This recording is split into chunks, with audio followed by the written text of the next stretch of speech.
എല്ലാ കൂട്ടുകാർക്കും ഞാനൊരു മലയാളി ചാനലിന്റെ മറ്റൊരു വീഡിയോയിലോട്ട് സ്വാഗതം. ഇന്നത്തെ വീഡിയോയിൽ നമുക്കൊരു ഗസ്റ്റ് ഉണ്ട് കേട്ടോ. ഇതാണ്ടോ, ഇതാണ് തങ്കമണി കൊച്ചി. സുന്ദരിയല്ലേ?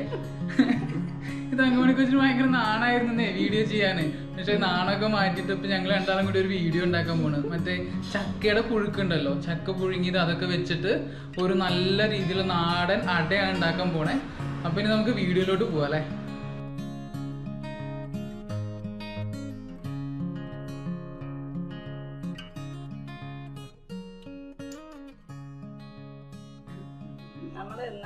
ഇവിടെ ഒരു റാഗി വെച്ചിട്ട് ചക്ക വരട്ടിയും കൂടി വെച്ചിട്ട് ഒരു അടയാണ് ഉണ്ടാക്കാൻ പോണത്.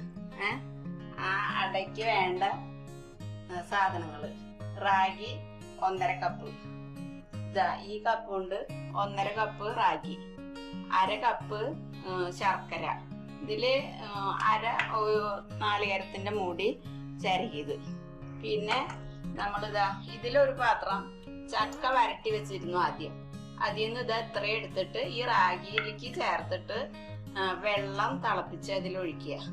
വെള്ളം തിളപ്പിക്കുമ്പോൾ ഒരു 1/2 സ്പൂണ് ഉപ്പ് നമ്മൾ വെള്ളത്തിലിടും. എന്നിട്ട് അതെല്ലാം കൂടി ചക്ക മിക്സും പിന്നെ റാഗിയും കൂടി നമ്മൾ മിക്സ് ആക്കിയിട്ട് അത് ഇലയിൽ പരത്തി ആവിയിൽ വെച്ച് അടയിടും. ആ അട നല്ല ടേസ്റ്റിയാണ്. എല്ലാവരും അത് ഉണ്ടാക്കുക. തങ്കമണി കൊച്ചി പൊളിച്ചല്ല. അപ്പഴേ ഞാൻ ഒരു കാര്യം അമ്മ പറയാൻ മറന്ന ഒരു കാര്യമാണ്. ഈ ചക്ക വരട്ടി എങ്ങനെ ഉണ്ടാക്കിയെന്ന് വെച്ച് കഴിഞ്ഞാൽ ചക്ക ചുള പറിച്ചിട്ട് നമ്മുടെ നെയ്യും ശർക്കരയും ഒക്കെ വെച്ചിട്ട് എല്ലാം കൂടിയിട്ട് മറ്റേ നമ്മുടെ ഉരുളി ഉണ്ടല്ലോ, ഉരുളിയിൽ കുറെ നേരം, അതായത് 1 മണിക്കൂറോ 1.5 മണിക്കൂറിന്റെ സമയമൊക്കെ എടുക്കും തോന്നുന്നു. എല്ലാം കൂടിയിട്ട് ഇളക്കി അങ്ങനെ വരട്ടി ഏറ്റവും അവസാനം ഈ ഒരു പരുവായിട്ട് കിട്ടും. ഇത് നല്ല രസമുള്ള സാധനം കേട്ടോ. എന്ന് വെച്ചാൽ ഞാൻ ജർമ്മനിയിൽ അവിടെ തന്നെ വിളിച്ചിട്ട്, ഇപ്പൊ ചക്ക സീസൺ അല്ലല്ലോ ഇവിടെ ഇപ്പൊ ഡിസംബർ അല്ലേ, അപ്പൊ ചക്ക സീസണിൽ തന്നെ ചക്ക വാങ്ങിച്ചിട്ട് ഈ ചക്ക വരട്ടി ഉണ്ടാക്കി വെച്ചേക്കുകയാണ്. അപ്പൊ ഇതൊരു കുറച്ച് മാസങ്ങളോളം നിൽക്കും. ഇപ്പൊ 4 മാസമൊക്കെ ആവാറായില്ലേ, എന്നിട്ട് ഇതുവരെ നാശമായിട്ടില്ല. അപ്പൊ ഇത് മുമ്പന്നെ ഉണ്ടാക്കി വെച്ചാലും ഒരു പ്രശ്നമില്ലാത്ത ഒരു സാധനമാണ്. 1 വർഷം വരെ ഇരിക്കും ഇത്ര. അപ്പോ ഇത് എനിക്ക് വേണ്ടി ഉണ്ടാക്കി വെച്ചാണ്. എനിക്ക് ഭയങ്കര ഇഷ്ടമാണ് ചക്ക. അപ്പോ ഇനി നമുക്ക് ഉണ്ടാക്കുന്ന കാര്യങ്ങളിലോട്ട് കിടക്കാട്ടോ. വെള്ളം തിളപ്പിക്കണം. ഇത് നമുക്ക് ആവശ്യത്തിന് വെള്ളം ഒഴിച്ചാൽ മതി. ഞാൻ ഇപ്പോൾ 1 ഗ്ലാസ് വെള്ളം തിളപ്പിക്കാൻ വെച്ചിട്ടുണ്ട്. അതിലിതാ 1/2 സ്പൂണ് ചെറുത്, ഈ സ്പൂണില് ഇത്ര ഉപ്പ്, ഇത്ര മതി. മധുരം ഇടുന്ന കാരണം ഉപ്പ് കുറച്ചിട്ടാൽ മതി. ഇനി ഇത് തിളക്കട്ടെ. നമ്മള് ഈ ചക്ക ഇട്ട് ഒന്ന് മിക്സ് ചെയ്യണം. അത് കൈകൊണ്ട് തന്നെ വേണം, അല്ലെങ്കിൽ ഇത് ഇതിൽ ചേരില്ല. ഇപ്പൊ നമ്മളിതിൽ ഈ വെള്ളത്തിൽ ഉപ്പിട്ട് തിളപ്പിച്ചിട്ടുണ്ടായിരുന്നു. ആ വെള്ളം ഇതിലേക്ക് ചേർക്കാൻ പോവുക. നമ്മുടെ അടയ്ക്ക് വേണ്ട വെള്ളം ഇതിൽ ചേർക്കുക. മതി. ഇനി വേണമെങ്കിൽ നമുക്ക് ഇതിൽ ചേർക്കാം. ഇനി ഇത് നമ്മൾ കൈ കൊണ്ട് തന്നെ ഒന്ന് മിക്സ് ആക്കണം.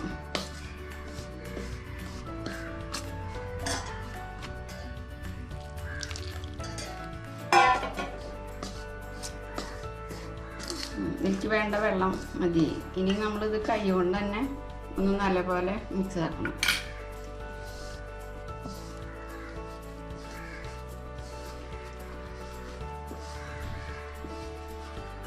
ഇപ്പം തന്നെ ഇത് നല്ല സ്വാദുള്ള മണമായിരുന്നു. ഇപ്പം തന്നെ ഇത് കഴിക്കാൻ തോന്നും. ഇനി ഇതിൽ വേണ്ട ശർക്കരയും നാളികേരവും ഇലയിൽ പരത്തിയിട്ട് അതൊക്കെ ചേർത്ത് ഇത് ആവിയിൽ വെച്ചെടുത്തു കഴിഞ്ഞാൽ നമുക്ക് നല്ല ടേസ്റ്റായിട്ട് കഴിക്കാം. ഈ ചക്ക വരട്ടിയത് 1 വർഷം വരെയൊക്കെ ഇരിക്കും. ഇത് എപ്പോൾ വേണമെങ്കിലും നമുക്കിത് എടുത്തിട്ട് എന്ത് വേണമെങ്കിലും കഴിക്കാം. അത് വെറുതെ കഴിക്കാം. നെയ്യിലൊക്കെ നമ്മൾ ശർക്കര ഒക്കെ ഇട്ടിട്ട് വെച്ചിട്ടുള്ളതാണ്. അപ്പൊ നമ്മളിതാ ഇപ്പൊ പരത്താൻ പോവാണ്. അപ്പൊ ഞാൻ ഒരു കാര്യം പറയാൻ മറന്നത് എന്താന്ന് വെച്ച് കഴിഞ്ഞാൽ, നമ്മൾ ഈ ചക്ക വരട്ടി ഇത് എടുത്തു വെച്ചെന്ന് പറഞ്ഞില്ല, അത് ഇത്രയും നാൾ ഈ 4 മാസം ഫ്രിഡ്ജിനകത്തായിരുന്നു ഇരിക്കുന്നുണ്ടായിരുന്നത്. അപ്പൊ നിങ്ങളും ഫ്രീസറിനകത്ത് ഉണ്ടാക്കുകയാണെങ്കിൽ കുറെ കാലം ഉപയോഗിക്കേണ്ട ഒരു സാധനമാണെങ്കിൽ നിങ്ങൾ എന്തായാലും ഫ്രീസറിനകത്ത് വെച്ചോ, അല്ലെങ്കിൽ ചിലപ്പോൾ നാശമാവാൻ ചാൻസ് ഉണ്ടാവും കേട്ടോ. നമ്മള് അട പരത്താൻ പോവുക. വെള്ളം തൊട്ട് പരത്തുകയാണെങ്കിൽ ഒന്ന് നല്ലപോലെ കനം കുറയും. അല്ലാന്ന് വെച്ച് കഴിഞ്ഞാൽ അടയ്ക്ക് കട്ടി വരും. ഈ കട്ടി കൂടിയ അട കഴിക്കാൻ ഒരു രസം ഉണ്ടാവില്ല. അതുകൊണ്ട് എനിക്ക് ചപ്പാത്തി പൂരി അടയൊക്കെ ഭയങ്കര നൈസായിട്ടുണ്ടാവണം. അപ്പോൾ പരത്തുമ്പോൾ അങ്ങനെ ഒന്ന് വെള്ളം തൊട്ട് പരത്തി കഴിഞ്ഞാൽ അത് ലൂസായിട്ട് കിട്ടും ചെയ്യും. നമുക്ക് നല്ല കനം കുറവിൽ ആവുകയും ചെയ്തു. അപ്പോൾ അടയ്ക്ക് നല്ല ടേസ്റ്റ് ആവുകയും ചെയ്തു. അത് നമ്മൾ ഇനി ഇതിൽ ശർക്കരയും തേങ്ങയും കൂടി ഏലക്കയും കൂടി മിക്സ് ചെയ്ത് വെച്ചതാണ്. അത് നമ്മളിത് ഇങ്ങനെ മടക്കിയിട്ട് ഇനി ആവിയിൽ വേവിക്കണം. അപ്പോൾ നമ്മുടെ അമ്മ ഒരു ഇലയും കൂടി പറിക്കാൻ പറഞ്ഞിട്ടുണ്ട്. അപ്പോൾ നമ്മൾ നമ്മുടെ വാഴയിൽ തന്നെ ഇല പറിക്കാൻ പോവാണ്. ഇവിടെ വാഴയൊക്കെ വെച്ചിട്ടുണ്ട്. ഇതൊക്കെ ഞാൻ വെച്ചതാണ് കേട്ടോ, ഈ വാഴയും തേങ്ങയൊക്കെ. അപ്പോൾ നല്ല രസമായിട്ട് വളർന്നിട്ടുണ്ട്. ഇപ്പോൾ ഒരു ഇല വേണമെന്നാണ് പറഞ്ഞത്. അപ്പോൾ ആക്ച്വലി ഈ ഒരു ഇല മതിയാവും തോന്നുന്നു.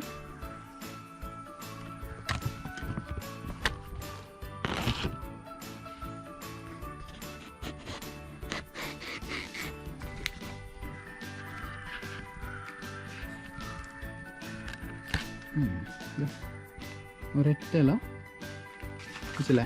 അപ്പോൾ പരത്തി വന്നപ്പോൾ കുറച്ച് ബാക്കി വന്നിട്ടുണ്ടായിരുന്നു. അപ്പോൾ ഇതാണ് അമ്മയുടെ ഐഡിയ, ഉണ്ടയാക്കി മാറ്റിയിട്ടുണ്ട്. ഇതൊപ്പം ഈ അടയുടെ ഒപ്പം തന്നെ വെച്ചിട്ട് പുഴുങ്ങാനാണ് പോണേ. അപ്പോൾ അതിൻ്റെ ടേസ്റ്റ് നമുക്ക് നോക്കാം കേട്ടോ. ഇഡ്ഡലി ചെമ്പിൽ വെക്കാൻ പോവാണ്. ആവിപാത്രം ഇല്ല, അതുകൊണ്ട് ഇഡ്ഡലി ചെമ്പിൻ്റെ തട്ടിൽ തന്നെ വെക്കാൻ പോകണം. അങ്ങനെയും ഇതൊന്ന് ചെയ്യാം. അപ്പം എന്നാൽ ശരി, ഗ്യാസ് ഓൺ ചെയ്യാം. നമ്മൾ ഇതിൽ വെള്ളം വെച്ചിട്ട് ഇത് വെച്ചിട്ടുണ്ട്. ഇനി ഇത് പുഴുക്കാൻ വയ്ക്കട്ടെ.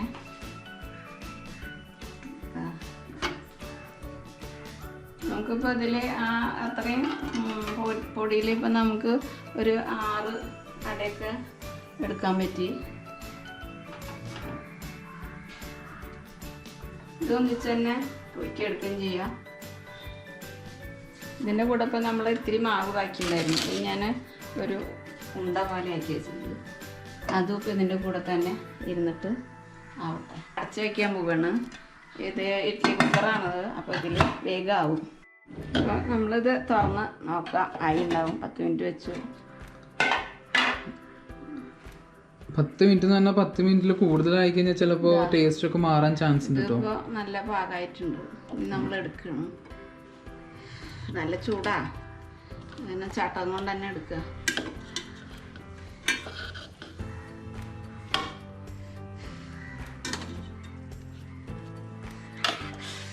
കൈ വിളിക്കണ്ട കേട്ടാ.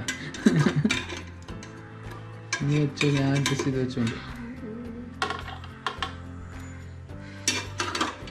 കൈ കൊണ്ട് എടുക്കണ്ട. പോ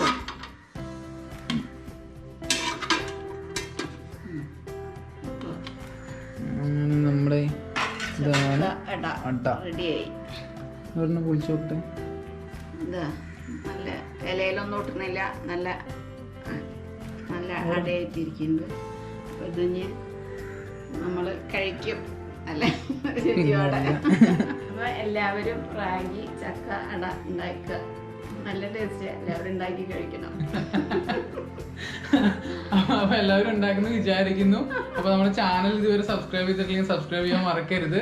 വീഡിയോ ലൈക്ക് ചെയ്യാനും മറക്കരുത്. നിങ്ങളുടെ അഭിപ്രായങ്ങളൊക്കെ കമന്റ് രൂപത്തിൽ അറിയിക്കണം. ഫ്രണ്ട്സുമായിട്ട് ഷെയർ ചെയ്യണം. അപ്പൊ ഇനി അടുത്ത വീഡിയോയിൽ കാണാം. Till then signing off Malayalam.